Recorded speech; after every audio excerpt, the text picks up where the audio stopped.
전력이 좋을까요? 종목 스나이퍼 통해서 가장 먼저 확인해 보도록 하겠습니다. 포스원의 하창봉 팀장과 함께하도록 하죠. 어서 오세요. 네, 안녕하십니까? 네.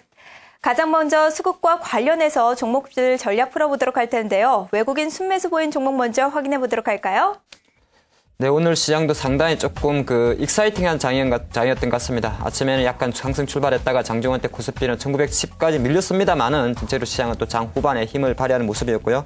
외국인은 오늘도 전체 매수 주식은 팔았습니다. 거래소에서 한 2천억 원, 코스닥에서 80억 정도 팔았는데 그런 와중에서도 약간 유통주에 대한 매기세는 좀 들어왔다 볼 수 있겠습니다.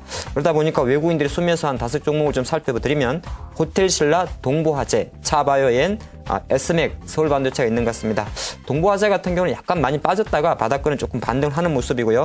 차바이오엔, 대표적인 바이오 주식인데 아무래도 추경 편성 관련해서 보건의료 예산 편성이 예상된다는 그런 이야기 때문에 좋은 흐름을 좀 이어가는 것 같습니다.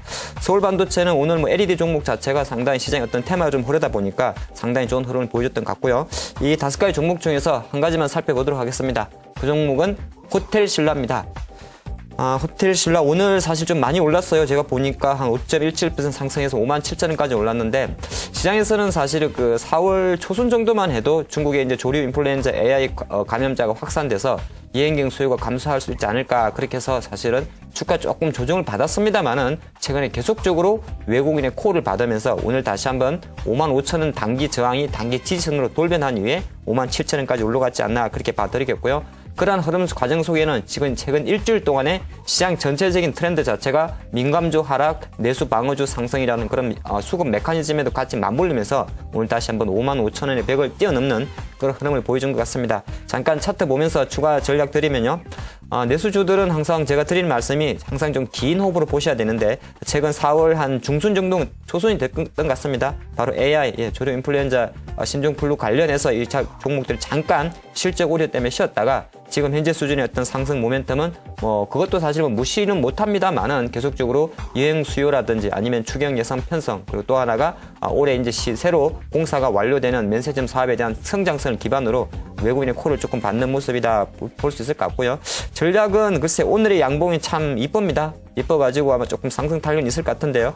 약간은 기술주를 보면 한 58,000원 정도의 한 저항 라인이 조금 남아 있습니다. 그렇기 때문에 이런 종목들은 오늘 5% 올랐는데 내일 주가 5% 오른다고 시초가 사기는 좀 부담스럽죠. 그렇기 때문에 한 55,000원, 56,000원 정도에서 짧은 1차 조정이 나올 때 일부 매수해보는 전략이 어떨까 싶습니다. 오늘 외국인과 기관이 가장 많이 매수한 종목은 LG유플러스였습니다. 덕분에 급등세를 오늘 보이기도 했었는데요. 이외에는 어떤 종목이 있었는지 기관이 순매수한 종목 확인해 볼까요? 네, 기관이 오늘도 큰 일을 한 것 같습니다. 오늘 기관들이 한 1,000억 정도를 샀는데요. 제가 산 섹터를 보니까 운송장비, 자동차주, 전기가스, 통신주였던 것 같습니다. 근데 그중에서 가장 하이라이트는 아무래도 말씀하신 대로 통신주였지 않나 그렇게 말씀드리겠고요. 코스닥에도 142억 정도 매수를 해주면서 코스닥 강세를 기관들은 계속 이어가는 그런 모습이었던 것 같습니다. 기관들이 순매수한 5종목 좀 살펴드리면요. 네, 바로 LG유플러스입니다. 어느새 이제 9,500원까지 올라오는 모습이더라고요. LG유플러스, 강원랜드, 루멘스, 와이솔, BH가 있는 것 같습니다. 강원랜드도 오늘 조금 반등 흐름이 조금 좋았는데 추경 예산 관련해서 실제적으로 좋은 흐름을 보이진 것 같고요. 와이솔 오늘 상한가를 갔습니다. 이 휴대폰용 소필드 만든 회사죠. 이 스마트폰 관련 부품제 흐름이 워낙 좋다 보니까 최근에 좋은 흐름을 좀 이어갔지 않나 보겠다 그런 말씀 드리겠고요. 이 5가지 종목 중에서 한 가지 종목을 살펴드리면 그 종목은 BH입니다. 사실 IT주는 워낙 많기 때문에 뭐가 수혜줄까 왔다 갔다를 좀 하죠. 하지만은 최근에 이번 주에 트렌드가 사실은 FPCB 쪽에 소리 소문 없이 많이 몰렸습니다. 조금 그냥 원론적인 이야기는 제가 차치할게요. 스마트폰이 많이 팔리니까 FPCB 잘 갈 것이다. 그런 이야기는 너무 노멀한 이야기 같죠. 근데 최근 어떤 시장의 흐름이 있었냐면 국제 원자재 가격이 급락을 했습니다. 원자재 가격이 급락을 하게 되면 금도 내려갑니다만은 아연이라든 니켈, 동 그런 비틀 금속이 내려간다는 거죠. 근데 PCB라는 게 뭐냐 하면 아주 간단한 아니겠습니까? 인쇄로 기판이죠. 알루미늄이라든지 납 같은 게 들어가 있다 보니까 우리 원가 부담을 좀 이어간다. 상당히 어떻게 보면 그냥 단순하게 스마트폰 확장에 따른 성장성보다 본질적인 원가 감소 이야기가 FPCB 쪽이 좀 부렸지 않나 그런 말씀 좀 드리겠고요. 잠깐 차트 보면서 오늘의 어떤 BH의 흐름을 좀 살펴보도록 하겠습니다. FPCB 쪽은 사실 뭐 많은 종목이 있습니다만 최근에 조금 쉬었었어요. 쉬었다가 한 달 반 정도를 13,000로 쉬었다가 최근에 보니까 오늘 강하게 상승하는데 이 차트만 보면 너무 이쁜 차트라 그럽니다. 제가 밀집이라는 표현을 적어놨는데요. 이게 무슨 말이냐면 이동평균선, 제가 보고 있는 5일선, 21선, 60일선이 한 군데 몰려있기 때문에 상당히 강한 시세 분출이 좀 가능하다 그런 말씀드리겠고, 한 월봉 관점에서 보면 확실히 PCB 업체들은 그냥 테마로 가는 게 아니죠. 실제 바탕되면서 가다 보니까 우상향하는 트렌드를 이어간다 볼 수 있을 것 같습니다. 그래서 조금 디테일한 전략을 말씀드리면요. 오늘 이렇게 끝났기 때문에 14,150원에 대한 단기 저항보다는 내일도 추가 상승 여력이 조금 더 남아있다 그렇게 볼 수가 있습니다. 워낙 이평선이 너무 이쁘게 모였다는 거죠. 그렇기 때문에 BH 만약에 조금 공격적인 투자가라면 14,000원 전후에서 일자 가담하는 것도 좋을 것 같고요. 약간 보수적인 투자가라면 약간만 양보를 해서 13,500원 정도 조정폭을 좀 짧게 보는 게 어떨까 싶습니다. 네, 마지막으로 신고가 기록한 종목 확인해 볼 텐데요. 그중에서 탑픽 종목 알아볼까요? 네, 신고가, 장이 워낙 누차드린 말씀이 개별주도 좋고, 기관들이 계속 사주니까 좋은 최근에 신고가 종목이 또 상당히 많이 나오는 것 같습니다. 제가 참 뽑기도 힘든 것 같습니다. 그 중에서 한 5종목만 뽑아봤는데요. 그 종목은 선진, 크라운제가, 잉크테크, GKL, 세월 로보트가 있는 것 같습니다. 선진 같은 경우는 대표적인 그 배합 사료 업체인데요. 아침부터 강세를 보이더니 장중한테 거의 상한가 육박하는 흐름을 보여준 것 같고요. 크라운제가 제가 예전에 과자 이름 산도라고 기억이 나네요. 아주 오래전 과자입니다. 네, 근데 상당히 좋은 흐름을 좀 이어간다 말씀드리겠고, 세호 로보트는 사실은 신규주입니다. 청중 백리 새내기인데요. 한 달 남짓된 종목인데 이름이 로보트가 붙어서 그렇지 사실은 FPCB 업체입니다. FPCB 자동화 설비 업체인데 최근에 어떤 트렌드가 FPCB 쪽으로 많이 몰리면서 오늘 상한가의 기회를 토했지 않나 보겠습니다. 5가지 종목 중에서 한 가지 종목을 살펴드리면요. 그 종목은 잉크테크입니다. 잉크테크 어느새 보니까 3만원까지 올라온 것 같아요. 3만원까지 올라왔고, 사실 전자인쇄 관련해서 많은 모멘텀이 있었고요. 실적 또한 상당히 좋다 이야기했는데, 최근 어제 오늘 나왔던 이슈가 좀 재미난 이슈가 있죠. 바로 공장을 짓는 데입니다. 근데 그 공장은 뭐 할 공장이냐면, 전자인쇄 관련해서 사업을 좀 확장하는 건 기본이거니와, 사실 전자인쇄라든지 FPCB 쪽도 어떻게 보면 하나의 사이클에서 돌아가는데요. 그러다 보니까 FPCB 어떤 그 생산 캐파를 활성화하기 위해서 공장을 짓는다는 그런 잉크테크의 좋은 이야기가 나오다 보니까 지금 당장은 돈이 들더라도 향후 길게 봤을 때는 그만큼 잉크테크의 큰 수익원이 될 수 있지 않을까 보기 때문에 오늘 상당히 기관들의 긍정적인 평가와 함께 주가도 좋은 흐름을 보여준 것 같습니다. 잠깐 차트 보면요. 잉크테크가 사실은 3만원의 벽에 한참 갇혀 있었습니다. 제가 볼 때도 지난해 11월 달에 3만원 언저리까지 왔다가 한 1년 이상 사실 정말 좋은 회사임에도 불구하고 주가가 좀 무거웠는데요. 어제 오늘 3일 동안에 3만원의 벽을 뚫으면서 상당히 좋은 흐름을 보여줬다 말씀드리겠고요.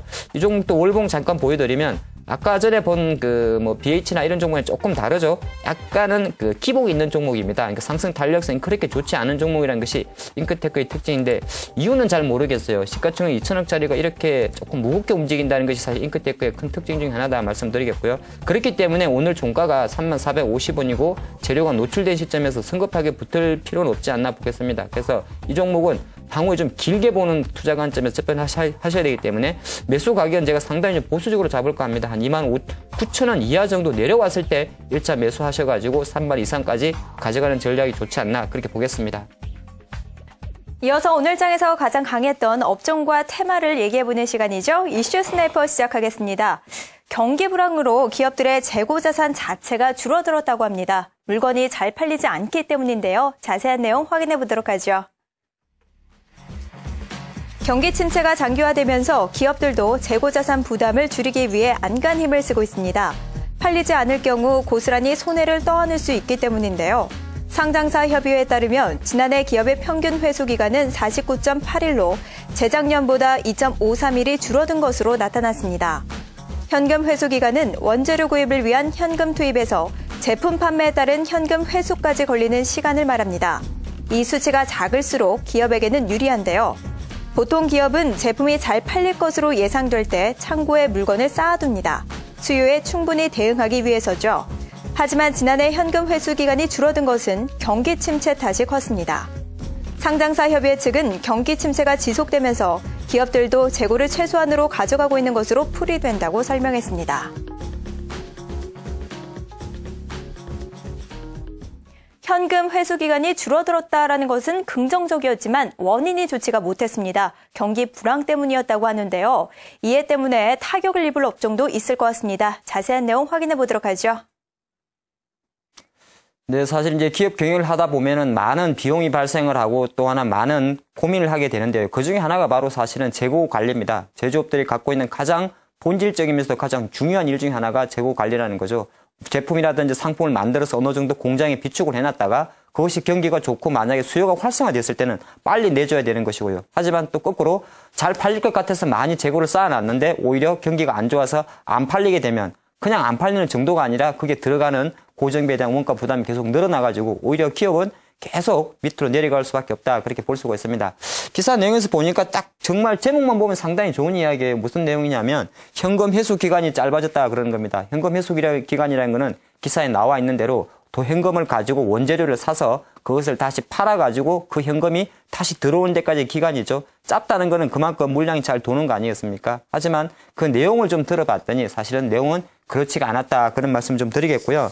조금 보니까 경기 침체라는 헌듭에 좀 쌓여있는 대부분의 섹터들이 좀 그런 것 같습니다. 창고를 비워둘 수도 없고 그러다 꽉꽉 채워둘 수도 없는 흐름인데 아무래도 전체적인 원인 자체가 경기 침체였다. 그런 말씀 드리겠고 이 재고자산 아까 제가 또 말씀드렸습니다만은 고정비 중에 사실 인건비와 마찬가지로 많은 비용을 차지합니다. 공장 관리하려고 그러면 관리인도 둬야 되죠. 또 가만히 있으면은 부식이라든지 썩지 않겠습니까? 그러다 보니까 상당히 짧긴 짧은 건 좋은데 계속적으로 고정비 관리에 좀 중심에 있는 것이 재고 관리다. 그런 말씀 좀 드리겠고요. 근데 경기가 호황이면 아까 말씀드렸습니다만은 그만큼 재고를 많이 축적해 놨다가 넘쳐나는 수요에 대응하기 때문에 오히려 재고 관리 측면에서 상당히 호재입니다. 즉 경기가 좋은 상태에서 현금 회수 기간이 짧아졌다 그러면 그 기업은 정말 잘 나가는 것이고요. 반대로 지금같이 세계적인 경제 성장률 자체가 조금 내려가고 있고 경기가 안 좋다고 볼 때 현금 회수 기간이 짧아졌다는 것은 거꾸로 말했을 때 잘 팔려서 짧아진 게 아니라 창고에 물건을 많이 안 갖다 둔 겁니다. 그렇게 해석하기 때문에 오히려 이 기사 자체가 그렇게 좋은 내용은 아니다. 그런 말씀 좀 드리겠고요. 대부분의 그 어떤 섹터, 아까 기사 내용에 보니까 뭐 포스코라든지 동국제강, 효성, S-오일 이런 종목들이 좀 많이 거론이 된 것 같은데요. 사실 많은 국내 제조업이라든지 화학, 경제, 산업, 소재주가 지금 창고 관리라든지 재고 관리 쪽에서 상당히 좀 부진한 늪을 보내고 있다. 그렇게 보기 때문에 그것 자체가 지금 시장에서 어느 정도의 실적 부진 그리고 이 해당 기업들의 주가 부진과 좀 맞물린다고 볼 수가 있습니다. 음식료점 같은 경우는 잘 가고 뭐 바이오 의료 같은 건 잘 가는 거는 수요가 많아가지고 빨리빨리 돌리기 때문에 잘 가는 거죠. 그런 관점에서 사실 지금 현재 불황에 있는 기업들의 재고 관리 창고에 쌓여있는 물건만 본다 그래도 그 기업의 실적은 조금 힘들어하지 않나 그렇게 보겠습니다. 경기가 좋을 때는 창고에 물건을 많이 쌓아두게 되지만 경기가 불황일 때는 실적에 부담이 되기 때문에 창고에 물건을 줄이게 됩니다. 때문에 관련해서 철강이나 화학, 기계 같은 업종이 가장 큰 타격을 입을 것으로 의견이 제시가 됐는데요. 관련주 가지고 계신 분들은 잘 참고해서 전략 세워주셔야 될 것 같습니다. 지금까지 이슈 스나이퍼였습니다. 네, 오늘 장도 장중 한때 흐름만 놓고 보면 특히 코스피 시장 같은 경우는 상당히 익사이팅했다면 익사이팅했고 상당히 변동성이 컸던 것 같습니다. 코스피가 종가 기준으로는 1923포인트로 마감을 하면서 강한 보합을 마감을 했죠. 반면 코스닥 같은 경우는 아침에 강하게 출발했습니다만은 코스닥 큰 형님 셀트리온의 주가가 상당히 요동을 치면서 코스닥은 아쉽게 조금 부족하게 마감했지 않나 그렇게 보겠는데요. 오늘 시장의 한마디는 이렇게 시작하겠습니다. 극과 극 민감주, 내수방어주, 달라도 너무 달라 그렇게 좀 보실 수가 있을 것 같습니다. 다행히 오늘 시장의 어떤 장 후반에 접어들어서 건설주라든지 조선주 쪽에서 반등의 시그널이 오면서 상당히 그래도 약간은 기대감을 줬는데 최근에 어떤 트렌드를 보면 경기 민감주와 즉 대표적인 게 코스피에 속해 있는 큰 주식들, 경기 민감주와 내수주로 대변되는 종목들의 극과 극의 흐름담이 나온다는 겁니다. 물론 저기서 한 가지 제가 미리 말씀드리면 뭐 음식료라든지 제약, 바이오 주식들이 실적이 그렇게 폭발적으로 증가하느냐? 사실 그렇지는 않습니다. 증가하긴 하는데 워낙 한쪽이 내려앉으니까 받은 한쪽이 사실 전성시대 오면서 약간은 오버슈팅 영역에 가 있다는 것도 사실은 미리 한번 말씀드려야 된다. 미리 한번 말씀드리겠고요. 오늘장 흐름 두 섹터의 어떤 흐름을 조금 비교해 봤는데요. 제일 먼저 민감주 순환 시대에 속해 있는 오늘장 섹터를 보니까 역시나 오늘 뭐 두산중공업이 속해 있는 기계업종이라든지 철강 금속업종, 건설업종은 상당히 좀 부진했다 그렇게 볼 수가 있을 것 같습니다. 건설업종은 다행스러운 것이 오늘 장 후반에 그래도 대림산업이 저는 사실 그런 이야기 했었죠. 지난주에 GS 쇼크 때문에 많이 빠졌었는데 대림산업이 실제적으로 오늘 장중에 실적을 발표했는데 1,000억 원 이상의 영업이익을 발표하면서 사실 GS건설에 5천억 이상의 적자 쇼크가 발생할 당시 대림산업과 현대건설 같은 경우는 우리는 다르다 그렇게 해명 자료를 냈었는데 그것 자체를 여실히 어떻게 보여주면서 오히려 마이너스 7%에서 플러스 7%로 반등해줬습니다. 그래서 그동안 말씀드렸듯이 만약에 GS건설이 조금 풀린다면 우리의 투자 섹터는 눈을 돌려서 대림산업이나 현대건설에 포커스를 맞춰보자 그런 전략들이 공공이 나왔던 것 같은데요. 그게 좀 중요했지 않나 보겠고요. 두산중공업도 오늘 좀 말이 많았던 것 같습니다. 두산중공업 오늘 장중 한때 10% 이상 급락을 했다가 장 막판에 3% 정도를 올렸는데요. 항상 그렇습니다. 두산그룹 중에서 두산중공업은 정말 착한 형님입니다. 제가 없어요. 제가 없는데 많은 두산그룹이 갖고 있는 계열사의 어떤 자금 지원이라든 이런 것 때문에 오늘 실제적으로 두산건설 인수 관련해서 사실 그 자금 지원 때문에 급락을 했다가 장막판 했는데 제가 봐도 오늘 장중에 보니까 관계자가 그 해명 자료를 내더라고요. 좀 많이 억울할 것 같다 그런 생각을 좀 하고 있는데 아무래도 그 두산중공업은 멀쩡하지만은 두산건설이라든지 기타 두산인프라코어라든지 기타 자회사였던 실적 자체가 좀 부진하다 보니까 멀쩡한 회사까지 좀 힘들었지 않나 보겠고요. 내수주 방어 전성시대로 한번 넘어가 볼까요? 내수주 방어 전성시대 오늘 보니까 음식료 업종이 정말 달아도 너무 탈게 많이 오른 것 같습니다. 실제적으로 종목들을 보니까 빙그레라든지 오뚜기, 용신 같은 종목들이 상당히 좀 급등을 하면서 좋은 흐름을 보여줬다 말씀드리겠고요. 잠깐 오늘 그 업종별을 좀 정리를 해봤는데 같이 화면을 좀 보시면 민감주 오늘 내수 방어주 쪽에 보시면은 실제적으로 통신주, 전기가스 업종이 오늘 가장 많이 올랐죠. 통신주는 SK텔레콤, KT, 유폴더 쪽으로 상당히 많이 올랐는데 통신주에 대해서 그런 이야기 나왔던 것 같습니다.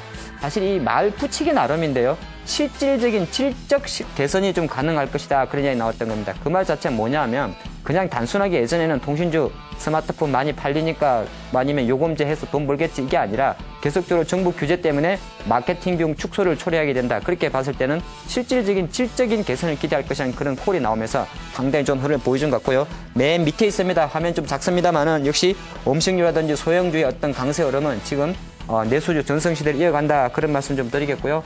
코스닥은 오늘 560선에서 조금 종가는 못 믿었습니다만은 누차 말씀드렸습니다만은 셀트리온이 해도 너무했습니다. 어저께는 7% 이상 급등 오늘은 10% 이상 급락하면서 약간은 상당히 좀 코스닥 지수의 어떤 영향이 큰 종목이 흔들리다 보니까 약간은 좀 움찔했습니다만은 확실히 중요한 거는 코스닥 동생은 어느새 560선까지 올라왔다는데 조금 포커스 맞춰지면서 조금 더 중소형주 관심 가지시고요.